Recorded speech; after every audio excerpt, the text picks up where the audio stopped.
समय सेल बिका था, आज सभापति महोदय आज रेल बिक गया, सेल बिक गया, भेल बिक गया, बीएसएनएल बिक गया, एयर इंडिया बिक गया, कोल इंडिया बिक गया, हमारा ओएनजीसी बिक गया, सारे के सारे हमारे बिक रहे हैं और आप बैठे हुए हैं। तो सरकार पैसा मांग रही है अपने के पूर्व के लाए गए बजट के अनुमान के बाद जो अनुपूरक लेकर के आई है। तो पहली बात तो ये झलकता है कि सरकार का जो फाइनेंशियल मैनेजमेंट है वो वीक है, और जब फाइनेंशियल मैनेजमेंट वीक है और उसका जो मैनेजर वीक है तो चारों तरफ लीक है, चारों तरफ लीक है। और चारों तरफ लीक का मेरे सभी माननीय सदस्य जितने बैठे हैं, एक मंत्री जी मुस्कुरा रहे, वो लीक पर हमेशा अपने विभाग के जब से मंत्री हुए हैं तो राजस्व मंत्री जी प्रहार कर रहे हैं कि भ्रष्टाचार है, लेकिन एक अफसोस के साथ सभापति महोदय कि जब से इन्होंने बोलना शुरू किया है भ्रष्टाचार और बढ़ गया है, भ्रष्टाचार और बढ़ गया है।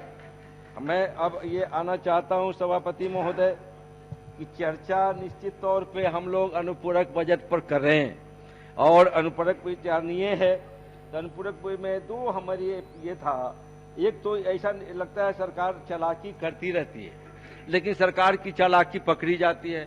मैं इसके पूर्व में 16वीं विधानसभा में भी अनुपूरक बजट पर बोलते हुए मैंने कहा था, उस समय जो विषय हम लोगों के सामने लाकर रख दिया गया था वो ग्रामीण विकास विभाग था, जबकि पूरा पटना शहर हमारे साथी उदित कर रहे थे। एक साथी सज्जन चले गए होते तो सुनते, और हमारे माननीय तत्कालीन उप मुख्यमंत्री जी, वित्त मंत्री जी जो आज हम लोगों के बीच नहीं है, वो ऊपरी सदन में चले गए हैं, देश में की राजनीति करने के लिए भेज दिए गए हैं कि पार्क कर दिए गए हैं, अब वो ही इनकी पार्टी तय करे।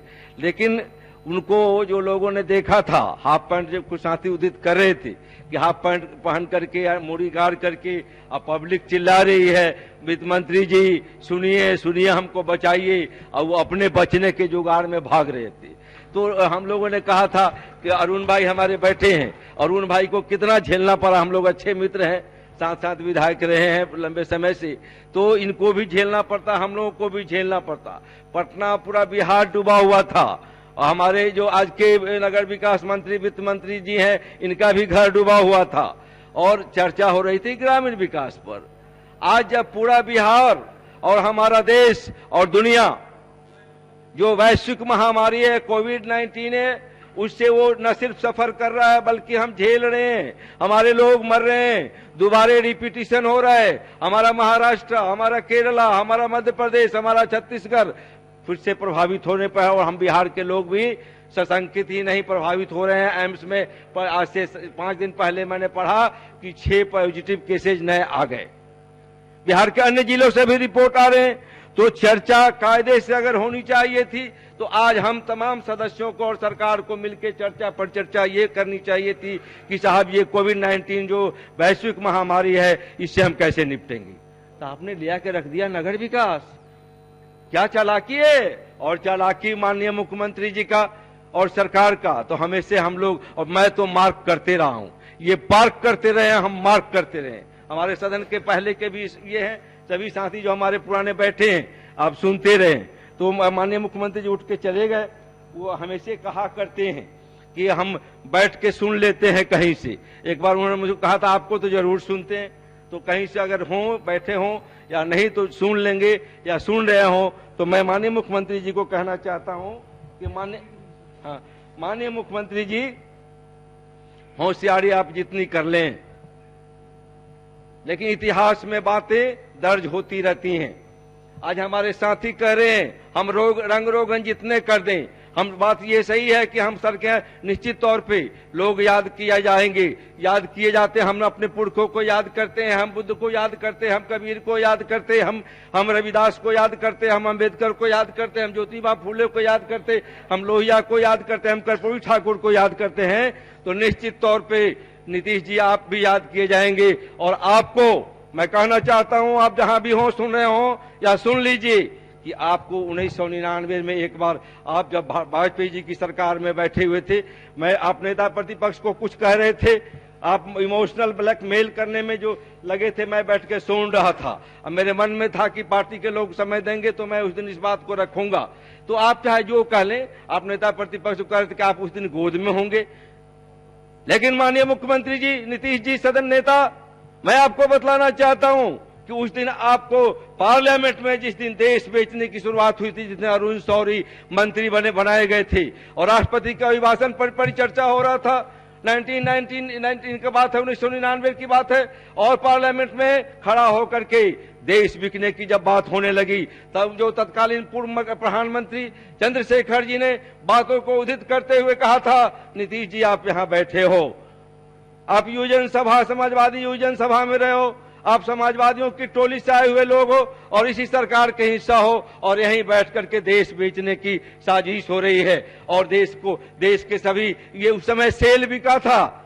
आज सभापति महोदय, आज रेल बिक गया, सेल बिक गया, भेल बिक गया, BSNL बिक गया, एयर इंडिया बिक गया, कोल इंडिया बिक गया, हमारा ONGC बिक गया, सारे के सारे हमारे बिक रहे हैं और आप बैठे हुए हैं। और मैं लाया हूं एक जो ये 2-3 तरह के अखबारें जो देश में छपा करती हैं, और उसमें जो हमारे लोग आज उजले अखबार और काले अखबार भी नहीं पढ़ते, तो पीले और लाल अखबार पढ़ने वाले लोगों ने भी ये माना है कि साहब देश में time for 5 centre oblique state to cut taxes on petrol and diesel. और इस पर मैं माननीय मुख्यमंत्री जी को सुन रहा था, उनकी चालाकीपूर्ण उक्ति जो आ रही थी, कितना अच्छा होता कि दाम नहीं बढ़ता। आप महामुख्यमंत्री हैं और जिस सरकार के पिछलग्गू बने बैठे हैं उसमें आप पार्टिसिपेंट हैं। आपको क्या नहीं है कि देश झुलस रहा है, और बजाय आप उस पर एक्शन लेने के, बजाय कार्रवाई करने के, आप चालाकी भरा बयान देते हैं। आप कह रहे थे उस दिन नेता प्रतिपक्ष को कि आप गोद में खेल रहे हो, आप उस समय गोद में खेल रहे होंगे, लेकिन आपको क्या कहा था चंद्रशेखर जी ने? आज भी वो प्रोसीडिंग का पार्ट है। मुझे जब मैं उस समय का सुना हुआ, जब मुझे ये था, मैं रात भी निकाल के उसको पढ़ रहा था, देख रहा था कि जरा नीतीश जी को याद दिलाया जाएगा। मामला ये नहीं है कि सड़कें रंगी जा रही कि नहीं, मामला ये नहीं है कि नल जल हो रहा है कि नहीं, मामला ये है कि साहब ये देश जा कहाँ रहे हो, आप बैठे कहाँ हो, कर क्या रहे हो, ये किसके लिए सड़कें बन रही है, किसके लिए LED लगेगा, किसके लिए? ये बात जरूर है, विकास हमारे लोगों के चाहिए, लेकिन संविधान लूटा जा रहा है, संविधान बदला जा रहा है, तोड़ा जा रहा है, मरोड़ा जा रहा है।